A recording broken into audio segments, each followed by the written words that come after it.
Hi, எப்படி இருக்கீங்க? இன்றைக்கி எஸ்ஆர்எம்மா கிச்சனில் ஒரு சூப்பரான நேச்சுரல் ஹேர் டை எப்படி வீட்டிலே செய்கிறதுன்னு பார்க்கலாம். தலையில் வெள்ளை முடியை பார்த்த உடனே பதட்டப்பட்டுட்டு ஓடி போய் கெமிக்கல் டை வாங்கி போட்டுக்காம வீட்டில் இருக்கிற பொருள்களை வச்சே அழகாக நம்ம நேச்சுரல் ஹேர் டை போடலாம். இது எந்த சைடு எஃபெக்ட்ஸும் இருக்காது. ஆனால் பொறுமையாக தொடர்ந்து போட்டுகிட்டே வந்தால் நல்ல ரிசல்ட் கிடைக்கும். அந்த மாதிரி ஒரு ஹேர் டை தான் நம்ம பார்க்க போகிறோம். ஹேர் டை எப்படி ப்ரிப்பேர் பண்ணுறதுன்னு பார்க்கலாமா? ஒரு பவுலில் தண்ணி வச்சு நல்லா கொதிக்க விடணும். கொதிக்க விட்ட உடனே இப்போ நான் ஃபஸ்ட்டு என்ன போடுறேன் பாருங்கள், கருப்பு எள்ளு அது போடுறேன். 2 ஸ்பூன் போட்டிருக்கேன். அதுக்கப்புறம் அது கூட கருஞ்சீரகம், அது நல்லா கொதிக்கட்டும். கொதிக்கும் போதே கருஞ்சீரகம் 2 ஸ்பூன் போடலாம். கருப்பு எள்ளு இளநறைய மாற்றும், பொடுகு தொல்லை இருந்தால் அதை போக்கிடும். அதே மாதிரி முடி நல்லா வளர்கிறதுக்கும் உதவும். அதுக்கு அடுத்து 2 ஸ்பூன் கருஞ்சீரகம் போடுறோம். கருஞ்சீரகம் நம்மளுக்கு எல்லாமே தெரியும் எந்த அளவுக்கு முடிக்கு ஹெல்த்தியானதுன்னு. அது கூட 2 ஸ்பூன் டீ தூள், அதாவது மசாலாலாம் இல்லாமல் ப்ளெயினாக இருக்க டீ தூள் 2 ஸ்பூன் போட்டுக்கலாம். இது நல்லா கொதிக்கட்டும். நல்லா கொதித்து வரும்போது ஒரு கைப்பிடி கட் பண்ணி வச்சுருக்க பீட்ரூட் எடுத்து அரைச்சி அதையும் சேர்த்துடலாம். அது கூட கொஞ்சம் தண்ணி ஊற்றி அலசி அதையும் ஊற்றிடுங்க. ஊற்றிருக்கும்போது நல்லா கொதித்து வரட்டும். நம்ம போட்டிருக்க எல்லா பொருள்களோட ஜூஸும் இந்த தண்ணியில் இறங்குற வரைக்கும் நல்லா கொதித்து கொஞ்சம் சுண்டி வரட்டும். அதுக்கப்புறம் தான் நம்ம எடுத்து அதை வடிகட்டி வச்சுக்கணும். அது வரைக்கும் நல்லா கொதிக்கட்டும். கருப்பு எள்ளு, கருஞ்சீரகம், டீ பவுடர், அதுக்கப்புறம் பீட்ரூட் போட்டு நல்லா கொதித்து வந்துருச்சு. இப்போ போதும், நல்லா சுண்டிடுச்சு. இதை வடிகட்டிக்கலாம். நல்லா வடிகட்டி தனியாக எடுத்து வச்சிடலாம். இது எல்லாத்தையுமே நல்லா ஒட்டை பிழிஞ்சு எடுத்துடலாம். எடுத்துகிட்டு கொஞ்சம் ஆற விடலாம். அதுக்குள்ளே நம்ம ஹேர் டைக்கு என்னென்ன பவுடர்லாம் வேணுங்கிறத ரெடி பண்ணி எடுத்து வச்சுக்கலாம். இது கொஞ்சம் ஆறட்டும். எடுத்து அது ஒரு ஓரமாக வச்சுருங்க. இப்போ ஹேர் டை ரெடி பண்ணுறதுக்கு நம்ம ஒரு அயன் கடாய் எடுத்துக்கலாம். இரும்பு கடாய் தான் எப்பயுமே நல்லாயிருக்கும் ஹேர் டைக்கு. இந்த இரும்பு கடாயில் முதல்ல என்ன சேர்க்க போகிறோன்னா மருதாணி பவுடர். அது நம்ம முடிக்கு தகுந்தாப்பில் நிறைய முடி இருந்ததுன்னா 3 ஸ்பூன் 4 ஸ்பூன் எடுத்துக்கலாம். மீடியமாக முடி இருக்கும்போது 2 ஸ்பூன் கூட போதும். இப்போ நான் 2.5 ஸ்பூன் போல் எடுத்திருக்கேன்.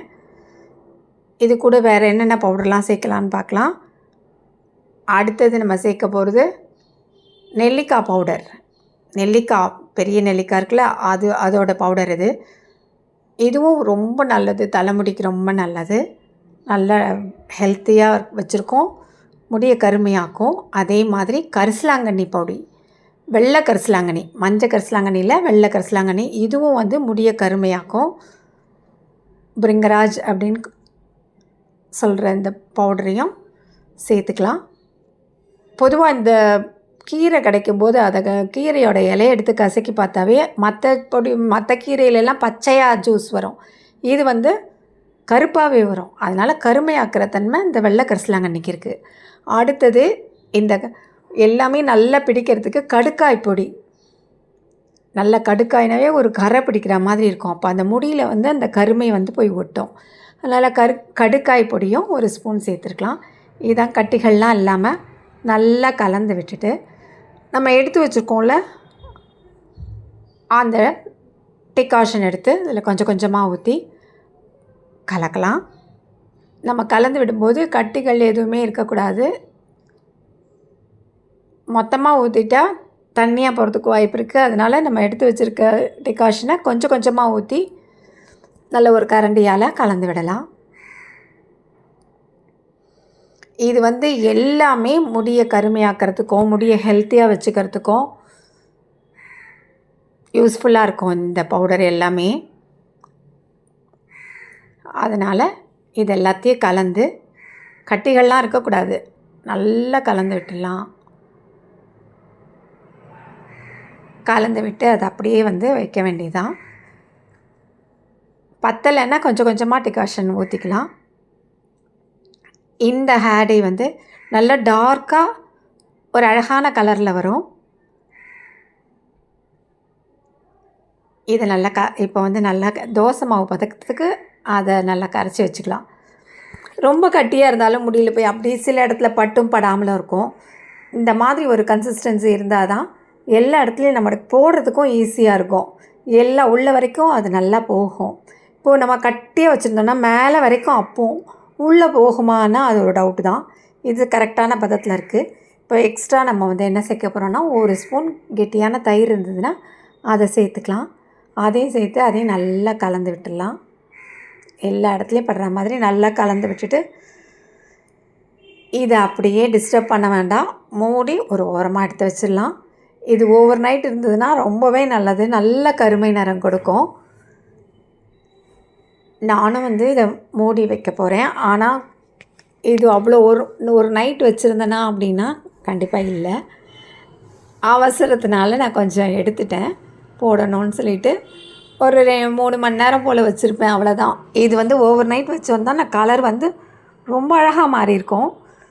இப்போ பாருங்கள், மூடி வச்சதை எடுத்தாச்சு. எடுத்து பார்க்கும்போது ஓரெல்லாம் பாருங்கள் எப்படி கருப்பாக இருக்குது.